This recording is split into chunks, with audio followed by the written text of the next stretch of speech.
1657 में इनका जन्म हुआ। बचपन से आखिरी तक केवल संघर्ष। 2 साल की उम्र में ही इनकी माता का देहांत हो गया। मां जीजाबाई जो छत्रपति शिवाजी महाराज की मां थी, यानी कि इनकी दादी, उन्होंने इनको पालन पोषण किया। 13 साल की उम्र तक 13 भाषाएं सीख चुके थे।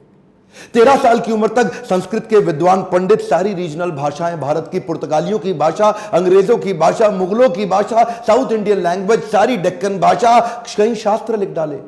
ध्यान दीजिएगा, शास्त्र पढ़ डाले नहीं बोल रहा।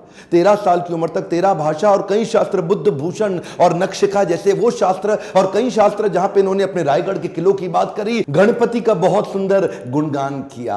हॉर्स राइडिंग, आर्मरी, तीरंदाजी और बॉडी बिल्डिंग, इन सब में तो इतने पावरफुल थे। एक्चुअली ना, अगर आप ध्यान से देखो तो ये एक रेयर कॉम्बिनेशन है शस्त्र और शास्त्र दोनों के।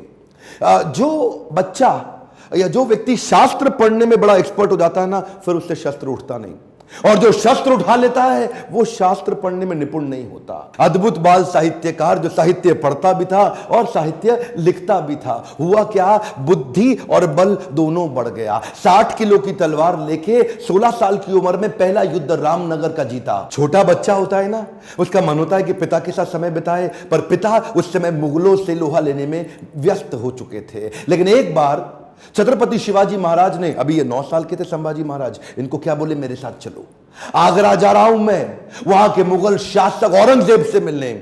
और घोड़े में बिठा के 1250 किलोमीटर, ध्यान दीजिएगा, घोड़े में 1250 किलोमीटर 9 साल का बच्चा पिता के साथ पीछे बैठ करके पहुंच गया आगरा। आगरा में क्या हुआ ये देख के हैरान हो गया, छोटा सा बच्चा। वहां मुगल सल्तनत के राजा उस समय जहांपना क्या किया, इनकी पहले तो बेइज्जती करी, उसके बाद इनको कारागृह में बंदी बना लिया। ये बच्चा घबराता नहीं था, ये करेज इतना था कि वहीं बैठ के सोचने लगा, कैसे निकलूं, कैसे पिता को निकालूं, कैसे निकलूं। पहले तो पिता को बाहर निकाला, कुछ दिनों के बाद खुद भी वहां से गायब हो गया, रायगढ़ पहुंच गया। 10 साल की उम्र में इसको महाराज ऑफ आमेर के पास भेज दिया गया कि कैसे पॉलिटिकल अलायंसेस को और समझ सकें। यही 2 इंसिडेंट इसके लिए बहुत हो गए थे कि कैसे ये समझे, और उसके बाद तैयारी करने लगा। चंद्रगुप्त मौर्य के पास चाणक्य पंडित थे जिन्होंने धनानंद के सारे साम्राज्य को उखाड़ा था। ठीक इसी प्रकार इन्होंने उज्जैन के कवि कलश, उनको अपना सलाहकार, एडवाइजर, फ्रेंड, फिलोसोफर, गाइड बनाया, जो अपनी कविताओं के माध्यम से इनकी विचारधारा को तैयार किया करते थे, इनकी सोचने की क्षमता, इनके बैरियर्स को खत्म करते थे। वो उनके ऐसे महान इंटेलिजेंट एडवाइजर थे जो हमेशा इनके, कवि कलश को हमेशा अपने साथ रखते थे। पिता भी युद्ध लड़ने में बिजी थे, इन्होंने 19 साल की उम्र से पिता के पीछे से अपने रायगढ़ के किले को संभालना शुरू कर दिया। 23 साल की उम्र में 1681 में पिता छत्रपति शिवाजी महाराज वीर मराठा, उनका देहांत हुआ। इन्होंने 1 मिनट समय नहीं देर गवाया।